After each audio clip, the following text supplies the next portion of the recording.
Trig review for calculus, video 4. Kind of trying to pull together the last one. And again, things you need to practice and know. You need to recognize graphs of sine, cosine, tangent, and be able to develop graphs of the reciprocal functions, secant, cosecant, cotangent. You also need to be able to do some basic identities with trig. I often say we only have to know Pythagorean identity. Sine squared plus cosine squared equals 1. Recall from the unit circle that x is always cosine, y is always sine.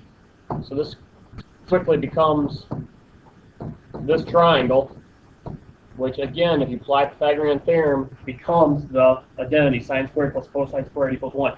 Almost always on a math team test, sometimes on unit tests, they'll do something weird. You know, they'll say sine of 73 squared of 73 degrees plus cosine squared of 73 degrees. Don't overthink this. Just find 1. Not -1, not 0.9, not 73, just 1. So again, that's the easy one. And if you have some other identity that looks odd, say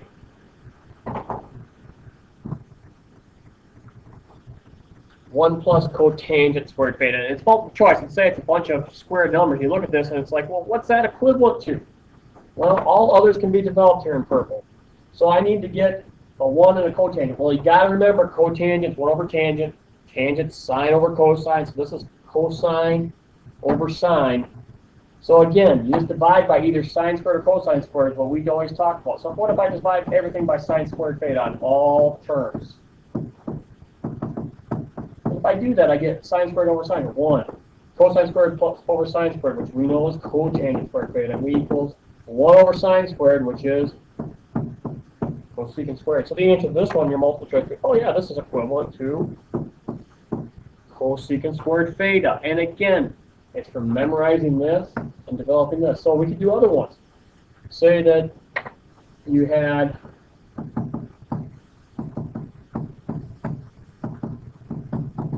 say it was, I don't know, secant squared theta, or x. We're using x on this blue one.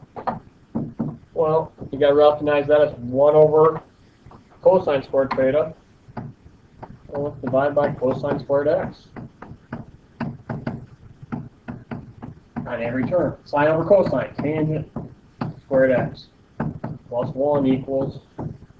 So on a multiple choice test, that would be the answer. Again, just using our basic identities to move forward. And again, this is a very quick review to get you kind of prepped. This is stuff you should have known.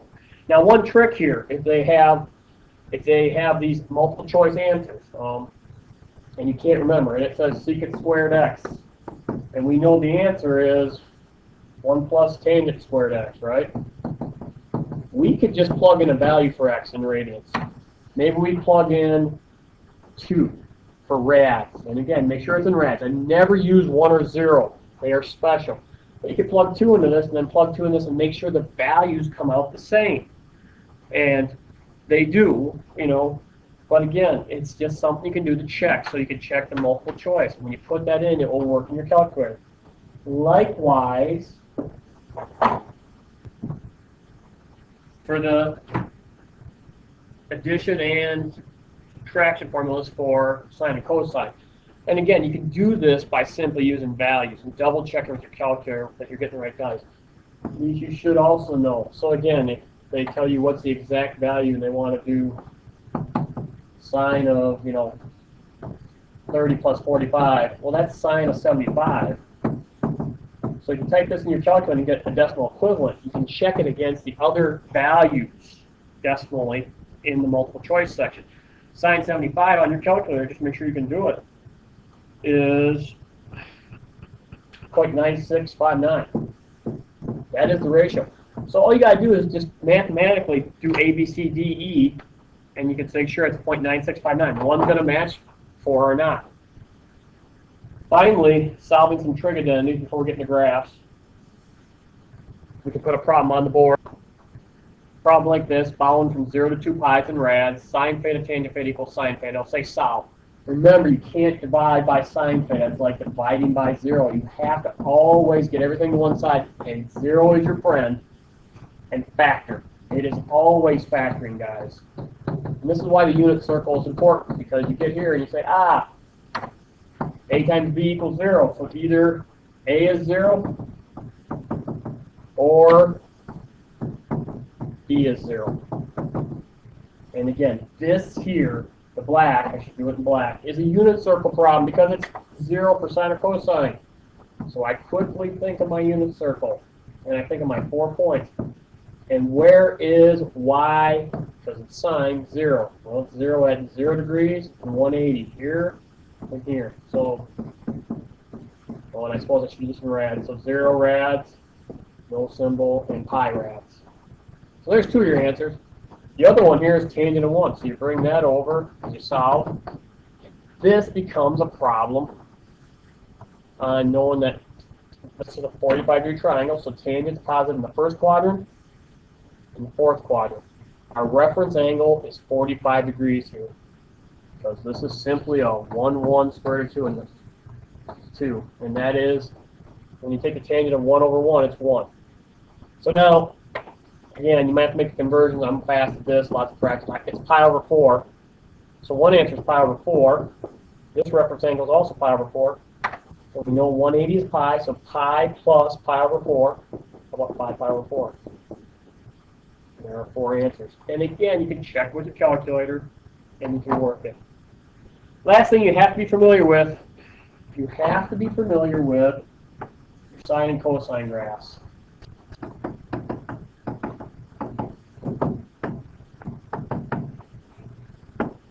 That the range domain is, the domain is all reals. The range is -1 to 1 for a typical function. Let's see how good my graph is today. Not too bad. And there's our sine graph in green. And if I do cosine in blue,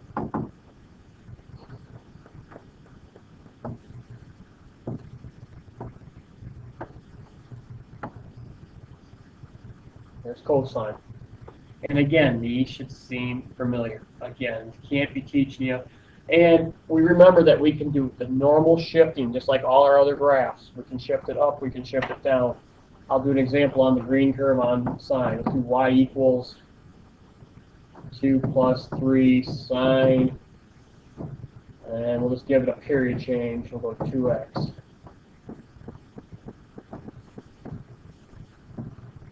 Okay. Again, I picture starting inside. We're going to make this happen twice as fast. So I also say that the period would have been 2 pi. Well, 2 pi divided by 2 is pi. So one curve happens in pi. So I draw the curve, and I know this is pi, and this is 0. It's not shifted. If there's a shift in here, we'd have to deal with it, a phase shift, but there's not. The next thing is, instead of going from 1 to -1, we're multiplying by 3, so it's going to go to 3 and -3 and 0, but then we still have to shift everything up 2. So -1, 2, and 5. And we just did a really quick graph of a phase shift. And again, you can check values in your calculator if you're not sure. Read on the graph on the multiple choice and plug in your calculator. If you plug in 90 degrees or pi over 2 in here, it better darn well be 0. And if you plug in pi over 4 into here for x, it better darn well be 5. And again, those are quick methods when you're struggling on just one problem. Again, time is of the essence, but you want to make sure you can do those problems. Finally, we should recognize the other curves, and you can check with calculators. Well, we'll do that one last. We should recognize tangent, which is sine over cosine. It's going to be shaped like this. We know it has asymptotes. There's a tangent curve.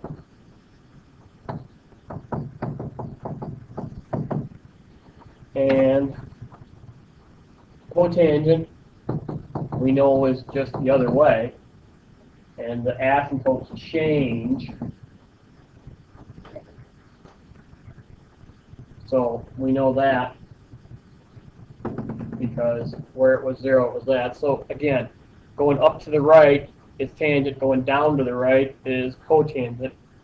And then I always think of cosecant and cotangent the same. That's 1 over sine, right? So I quickly do my sine curve over 2 pi, and I know it has to be undefined at the zeros. So a lot of times you can identify the curve just by the asymptotes. So this one looks like this, going to the asymptotes. There is cosecant. And if I do secant, again, just really fast, that's 1 over cosine. So we do our cosine curve. We see the zeros, and those are our asymptotes. We know that it can't be 0, so those asymptotes go through the 0 because 1 over cosine. And it goes up. Again, you can look those up on the internet, but those curves are all there. And we should just be able to glance at them and recognize them. If you're using a TI 84, 83 calculator, you can usually graph those on calculus finals or tests. All right, that was a power review. And again, you can look up other sections. Use Khan Academy. That's 4 sections, about 40 minutes. If you can do these things, you are going to be ready to go for calculus.